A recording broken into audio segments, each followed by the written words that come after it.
नमस्कार. आजच्या मोहीममध्ये आपण बघणार आहोत की सरकारच्या ज्या योजना असतात, सरकार ज्या योजनांचा लाभ सर्वसामान्यांपर्यंत पोहोचवण्यासाठी कटिबद्ध असतो आणि विश्वास ठेवून ट्रस्ट नाही काम दिलं जातं. पशुधन रेतन कार्यक्रम हा पशुसंवर्धन विभागाचा कार्यक्रम आहे आणि या विभागाच्या कार्यक्रमाअंतर्गत या परिसरामध्ये, या बुट्टीबोरी परिसरामध्ये पशुधन रेतन कार्यक्रम राबवण्यात येतो आहे. JK ट्रस्ट यांना याचं कॉन्ट्रॅक्ट देण्यात आलेलं आहे. मात्र इथलं जे जेवण आहे ते एकदम निकृष्ट दर्जाचं आहे. पाण्याची व्यवस्था नाही, राहायची व्यवस्था नाही आणि सगळे पर्यवेक्षक डॉक्टर आहेत जे इथं ट्रेनिंग घेत आहेत. 10 दिवसाचा ट्रेनिंग कॅम्प आहे. नेमकं काय चाललंय, कसला बोंगळ कारभार चाललाय, कारण सरकारच्या या योजना आहेत आणि सरकारच्या योजना JK ट्रस्टला पशुधन जे आहे, पशुधन संवर्धनाचं जे जो विभाग आहे, पशुधन संवर्धन विभागानं JK ट्रस्टला हा कार्यक्रम दिलेला आहे. मात्र ह्या ट्रेनिंग प्रोग्राममध्ये इथले जे पर्यवेक्षक आहे, पशुधन पर्यवेक्षक आहे, डॉक्टर्स आहेत, त्यांच्या जीवाशी खेळ होतोय. नेमकं काय चाललंय आपण जाणून घेऊया, बघूया. चला माझ्यासोबत.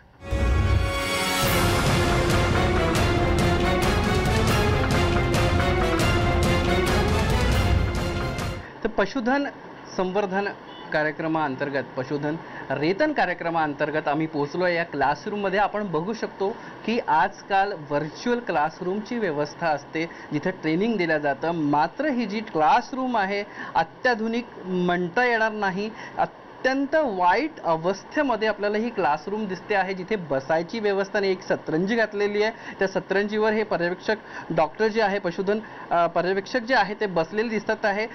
यांना इथं शिकवण्यात येतं. नेमका हा ब्लॅकबोर्ड जो आहे, हा ब्लॅकबोर्ड देखील आपण बघू शकतो की अत्यंत वाईट अशा परिस्थितीत आपल्याला दिसतो आहे. इथे काय थोडंसं लिहिलेलं आहे, भिंत एकंदरीत प्लास्टर इथं झालेलं नाही आहे आणि या सर्व लोकांकडनं जवळजवळ 1500 रुपये प्रत्येकी घेण्यात आलेले आहे. सरकारचा हा कार्यक्रम आहे जो JK ट्रस्टला त्यांनी दिला आहे. मात्र ह्या ट्रस्टनी हे ह्या सगळ्या लोकांकडनं पैसे घेतले, मात्र त्यांची राहायची खायची सोय मात्र अत्यंत वाईट केलेली आहे. आपण बघू शकतो की ते किती सारे लोक बसलेले आहे. इथं यांना हे ट्रेनिंग देण्यात येतं. नेमकं यामागे त्यांचा काय उद्देश आहे हे देखील आपण जाणून घेणार आहोत. पण काही जे लोक आहेत इथं बसले, आपण त्यांना विचारू की नेमकं ही कशा प्रकारची क्लासरूम आहे, नेमकं तुम्हाला काय वाटतं, तुम्ही काय सांगाल? ही क्लासरूम आहे, इथं तुम्हाला अभ्यास करताना, कारण तुम्ही पशुधन पर्यवेक्षक होणार आहात. सर, ही जवळपास 10 बाय 15ची रूम आहे. इथं जास्तीत जास्त 15 विद्यार्थी बसू शकतात, परंतु आज 55 विद्यार्थी या रूम मध्ये बसलेले आहेत. सर, घाम येतो, लाईट राहत नाही आणि बसायला पाय एकत्र येतात. काही जणांना कमराचा त्रास आहे, कमराचा त्रास, काही जणांना पोटाचा आजार आहे. त्यांना जर 6 तास जर बसल्यानंतर उठल्यानंतर एकूण एकाला आमच्या हात धरून उठावं लागतात. तर इथं कुठली खुर्ची नाही, टेबल नाही, काहीच कुठली सुविधा नाही. एक रजिस्टर दिलं आणि एक पेन दिली, लिखो 10 बजे से 12 बजे तक, 12 बजे से 2 बजे से 6 बजे तक. इथं एवढंच कार्यक्रम त्यांचं चालू आहे. साहेब, पाणी पियाला पाण्याची व्यवस्था नाही.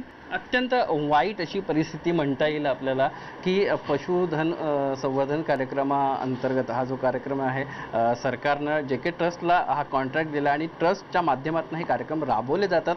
याला एक प्रकारे आपण असं म्हणताल की अनएम्प्लॉयमेंटचा खूप सारा प्रॉब्लेम आहे, पण प्रत्येकाला असं वाटतं की आयुष्यात काहीतरी करावं आणि मग अशी मार्ग निघतात की सरकारच्या जे योजना असतात, जे ट्रस्ट चालवतात, त्यांच्या माध्यमातून आपला पोटापाण्याची सोय व्हावी आणि त्यासाठी हे लोक इथे येतात. पण आपण बघितलं की इथं जी व्यवस्था आहे, अत्यंत वाईट अशी व्यवस्था बघायला मिळते आहे. हे तुम्ही किती दिवस झाले इथे ट्रेनिंग घेत आहे? 6 दिवस झाले. 6 दिवस झाले. जेवण कसं आहे? निकृष्ट दर्जाचं आहे. तुम्हाला काही तब्येतीचा त्रास झाला आहे? नाही, मला तरी नाही झाला अजून. अच्छा, कुठून आले तुम्ही? जालना. तर अनेक जिल्ह्यांमधनं या इथं ट्रेनिंग घेण्यासाठी हे लोक आलेले आहे. नेमकं यांची व्यवस्था कशी आहे हे देखील आपण जाणून घेणार आहोत. यांची जी राहायची व्यवस्था आहे नेमकी ती कशी केलेली आहे, कारण JK ट्रस्टला सरकारने यासाठी पैसे दिलेले आहेत. असं असताना देखील JK ट्रस्ट जे आहे ते अशा प्रकारे कसं काय वागू शकतं, कारण इथं 100 लोकांना ट्रेनिंगचा कार्यक्रम आहे आणि इथं 10 दिवसाचा कार्यक्रम असताना ही जी राहायची व्यवस्था आहे, मला असं वाटतं की हे बांधकाम या इमारतीचं होतं. इथे कुठलाही बोर्ड नाही आहे, इथे कुठलीही व्यवस्था नाही. आपण बघू शकतो की ही रूम आहे, या रूममध्ये या सगळ्या विद्यार्थ्यांची राहायची व्यवस्था आपण केलेली आहे. एकंदरीतच इथं माशा दिसतात, मिळत आहे. अत्यंत घाणेरडी अशी रूम आहे. इथे काही सामान देखील ठेवलेलं आहे. बाजूला देखील एक रूम आहे. 2 ते 3 रूम आहेत जिथं या लोकांची व्यवस्था करण्यात आलेली आहे. अशी व्यवस्था असताना कशा प्रकारे हे लोक ट्रेनिंग पूर्ण करू शकतील हे देखील महत्त्वाचं ठरणार आहे. कारण जर व्यवस्था चांगली असेल तरच ट्रेनिंग होऊ शकतं. ही दुसरी रूम आहे. इथं काही लोक आपल्याला बसलेले दिसतात आहे जे या ट्रेनिंग कार्यक्रमामध्ये आलेले आहेत. सर मी इथे ट्रेनिंगला पहिल्या दिवशी आम्ही 4, 5, 6, 6 मुलं आलो अमरावतीवरून. तर आम्ही इथली व्यवस्था पाहिली. इथली व्यवस्था पाहिल्यानंतर आम्हाला व्यवस्था आवडली नाही. खूप घाणेरडी व्यवस्था होती. घाणेरडे संडास बाथरूम होते. तर आम्ही सरांना जाऊन भेटलो, मेरे सरांना. त्यांना सर म्हटलं आम्ही इथे राहायचं नाही म्हटलं, आम्हाला म्हटलं इथे व्यवस्था नाही म्हटलं आमची. तर त्यांनी आम्हाला असं म्हटलं तुमको ह्या रहना को तो रहो बोले, नहीं तो आप घर को जा सकते बोले. ऐसा डायरेक्ट उन्होंने उदाहरण दिया हमको. 10 दिन का ये जेल है बोले, आपको काटना होगा तभी आपको सर्टिफिकेट मिलेगा बोले. हे जर तुम्ही ट्रेनिंग पूर्ण केलं नाही म्हणे इथलं म्हणे तर तुम्हाला आम्ही छत्तीसगडला पाठवू म्हणे आणि तिथले तुम्हाला 3000 रुपये भरावं लागेल म्हणे. कामगार मुक्त अभियान लिहिलं आहे. जीवनातले 10 दिवस इथे या लोकांनी लिहून ठेवले. अत्यंत वाईट अवस्था या लोकांची झालेली आहे इथं. कारण प्रत्येक जण आपल्या पोटाची खळगी भरण्यासाठी काहीतरी आयुष्यात आपल्याला करायला मिळावं हा त्या मागचा उद्देश असतो. मात्र यांचा जो उद्देश आहे पार धुळीच मिळून टाकला आहे या JK ट्रस्टनी. जे बाथरूम्स आहे अत्यंत वाईट आपल्याला बघता येईल की निर्माण देखील त्यांचं पुरेसं झालेलं नाही आहे.